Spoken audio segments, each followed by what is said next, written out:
This channel does not promote any violent, harmful, or illegal activities. All content provided by this channel is meant for an educational purpose only. Top quality और consistent performance के लिए सिर्फ silver pump नाम याद रखना। এদিকে ধর্মীয় উৎসবকে সামনে রেখে কাটমানি খাওয়ার চক্রান্ত তৃণমূলের। 5 কোটি খরচ হলে দেখানো হচ্ছে 25 কোটি টাকা। বিস্ফোরক অভিযোগ ফুরফুরা শরীফের পীরজাদা তহা সিদ্দিকীর। বড় খবর, তহা সিদ্দিকী বিস্ফোরক। ধর্মীয় উৎসবকে সামনে রেখে কাটমানি খাওয়ার চক্রান্ত তৃণমূলের। বলছেন উনি 5 কোটি খরচ হলে দেখানো হচ্ছে 25 কোটি টাকা। বিস্ফোরক অভিযোগ করেছেন ফুরফুরা শরীফের পীরজাদা তহা সিদ্দিকী। পরিবহন মন্ত্রী স্নেহাশিস চক্রবর্তীকেও চাঁচা ছোলা ভাষায় আক্রমণ তহা সিদ্দিকীর। ফুরফুরার উন্নয়ন চান না স্নেহাশিস চক্রবর্তী। 14 বছরে 14 টাকাও খরচ করেনি অভিযোগ করেছেন ফুরফুরার পীরজাদারা।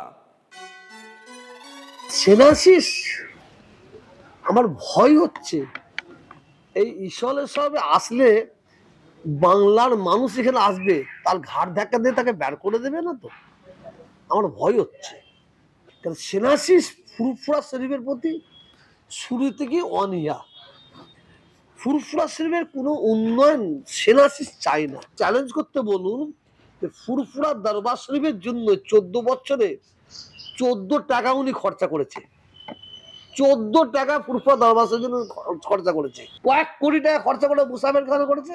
আর সেই মুসাফের খানা তালা মারা আছে, তালা মারা আছে। আর বলছে হ্যাঁ মুসাফের খানা লোক থাকে, একদম মিথ্যে কথা বলছে। আর ওনাকে জিজ্ঞাসা করুন আজকে যে মিটিং করলো ফুরফুরা শরীফের কোন পীরজাদা ছিল? কাক বগ হয়ে বসেছিল, ওরা পীরজাদা নয়, ওরা আমাদের কেউ নেই। দু চারটাকে রেখে দিয়েছে পীরজাদা সাজিয়ে।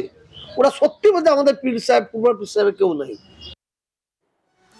এদিকে তহা সিদ্দিকীর অভিযোগ অস্বীকার পরিবহন মন্ত্রী। তার দাবি উন্নয়ন হলো ক্রমাগত চলতে থাকা প্রক্রিয়া।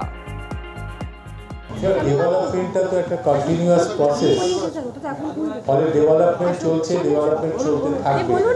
কিন্তু কোন মুসাফিরখানার সম্পূর্ণ কাজ সম্পূর্ণ হয়ে গেছে, এটা মুসাফিরখানা চালু আছে, ওটা নিয়ে কোনো সমস্যা। বড় জমায়েত হবে, মানুষ আসবে, তারা যাতে ওখানে থাকতে পারে, ফলে এখন ওখানে মানুষ থাকবে 3 দিন, তার জন্যই তো করা হয়েছে, সেটা চালু আছে।